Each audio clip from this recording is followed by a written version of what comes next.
Invasive noxious weeds have been described as a raging biological wildfire, out of control and rapidly spreading. These weeds can increase the number and severity of wildfires and impact agriculture, wildlife, recreation, and air quality throughout the state. Millions of acres have already been invaded or are at risk, including rangelands, forests, wilderness areas, national parks, recreation sites, and wildlife management areas. In an effort to combat this invasion, the Utah Department of Agriculture and Food is fighting a war against several targeted invasive species, such as square rose knapweed, medusa head, rush skeleton weed, and Phragmites. In early 2012, the Utah legislature appropriated $1 million to the Invasive Species Mitigation Fund to effectively begin the war on invasive weeds. Today we're pleased to announce that we're going to increase our efforts on controlling invasives as we've never done in the past.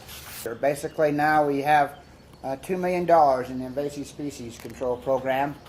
Currently we're finalizing the projects of $1.3 million. We have another $500,000 that we're working on related to cheatgrass specifically and catastrophic fire reduction. And in doing so, we hope to be able to reduce the fires in the state of Utah, increase the productivity, reduce the cost of fighting those catastrophic fires. Of course, we had a big devastating fire here in the county last year. I think a lot of that was cheatgrass.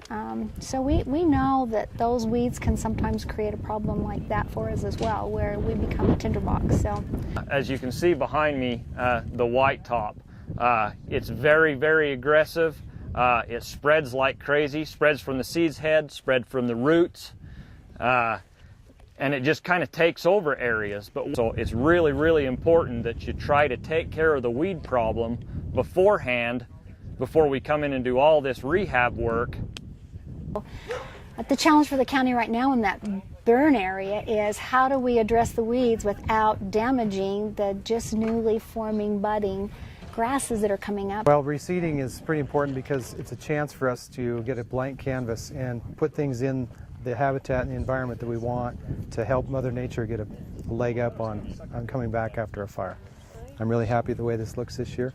As long as we keep getting some more moisture, it's going to turn out really good, and in 5 years this place will look fantastic. 2 years into the Invasive Species Mitigation Fund program, several large-scale projects are starting to show promising results. One of those projects is along the shoreline of Utah Lake in Utah County.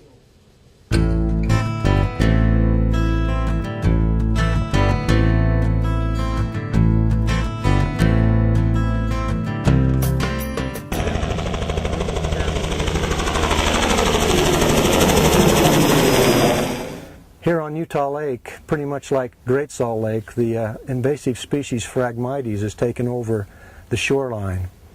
And working with Utah County Weed Department, with the Utah Lake Commission, we have been able to come up with some funding through the Department of Ag to help with the spraying and treatment of the Phragmites around the lake. The whole north end of the county, as you can see behind me, as it touches the lake, is invaded with Phragmites.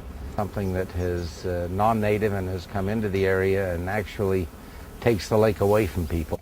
Public access to any body of water that's owned by the public is important, and it's pretty difficult to get access to the lake when we have this Phragmites that grows 12 to 15 feet high around the lake. So just to the south of the area where we are right now, before we did our test strip over there, the lake was not accessible to fishermen, to swimmers, or whoever wanted to come and enjoy the lake. This beach here looked just like that area down there.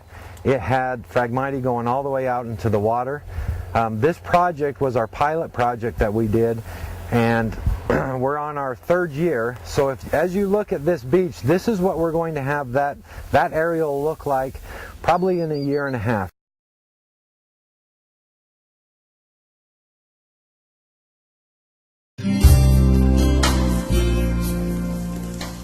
The war on weeds continues at Utah Lake as these weed warriors battle Phragmites along the shoreline. Phragmites is a fast-growing reed that grows so thick that it crowds out public access and even prevents fish from swimming through it.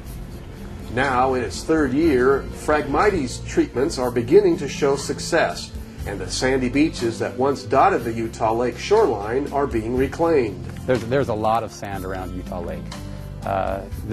Utah Lake was a prime recreational destination. There used to be over 20 resorts around Utah Lake that people would go and attend during the week and on the weekends, and that's just died down as it's competed with other recreational opportunities that have developed over the years. In recent decades, Phragmites has taken over the shoreline, reduced recreational opportunities, and impacted wildlife. And we want to resurrect that. We want the community to embrace the lake once again. One of the projects currently underway on the north shore of the lake is to speed up the process of biodegrading the dead Phragmites. This area was sprayed last year. We will be spraying it again this year for our spot treatment. But all of this that is dead, that is here, we're actually using the Marsh Masters, the county equipment, and also Division of Natural Resources equipment to smash it down. There's various different ways that we can get rid of the biomass that's here. One of the ways is to smash it and let nature actually biodegrade it into the soil. If we want the native vegetation to be able to thrive back here, the hardstem, the cattails, the alkaline bulrush, we need to be able to have this biodegrade or get it removed to get back into the native environment that was here. Plus it opens up the shoreline for the beaches and for recreational access into the area. If we have a high water year and it's very cold, we'll get ice flows, and ice flows are great because it breaks all of this really quickly up. This year's work is part of a 10-year plan for taking back the shoreline. The efforts of all those involved are starting to be noticed. Well, our crews are made up of very dedicated individuals as well. They work long hours here. We are making a big difference, and one of the rewards that we are feeling, the people that drive by roll down their window and say thank you to the state, thank you to the Department of Agriculture, thank you to the county, and thank you to us, and it is making a difference. While the Phragmites and other ongoing projects are showing promising results, such landscape-scale projects may not have been necessary if those invasive weeds had been mapped and aggressively controlled when they were first identified. Phragmites was introduced, we believe, somewhere around 20 years ago. We don't really know how, we just know it came, and it wasn't recognized as a threat at the time, so nothing was done. Once weeds spread widely across jurisdictional boundaries, control efforts require large cooperative working groups to combat weeds on a watershed scale. It also costs a lot of money and takes a lot of time to control weeds once they take over large areas. We also have lots of little small projects. We have these large-scale projects, like today with the Squirrel Snapweed, CWMA, and the work they've been doing. But we also have some weeds that are just starting to get a toehold here in Utah, and we have got to get ahead of those too before they become thousands of acres. We can spend a little money now and make a huge impact in preventing these weed spread in Utah. We have just some small ones. We look at rust skeleton weed in Box Elder County. We have Medusa head, which is expanding its range a little, but if we can keep working on that, maybe we can shrink it down to a manageable level. And with just these little pockets and little infestations that we have scattered throughout the state, that if we can get a hold of, we can maybe eradicate and save us thousands of dollars or tens of thousands of dollars in the long run. The most practical approach is to identify and control weeds before they become a widespread problem. That means preventing them from establishing a foothold in areas where they haven't been seen before. Well, for me, I think the cooperative weed management areas represent drainages, and they represent different groups of people coming together. In my thinking, weed prevention areas is a higher level of thinking. And in this particular case, instead of going out and saying, boy, we have this problem, we better do something about it, what we're going to do is we're going to say, our neighbors have this problem, we have the same environmental conditions that our neighbors have, we could get this problem.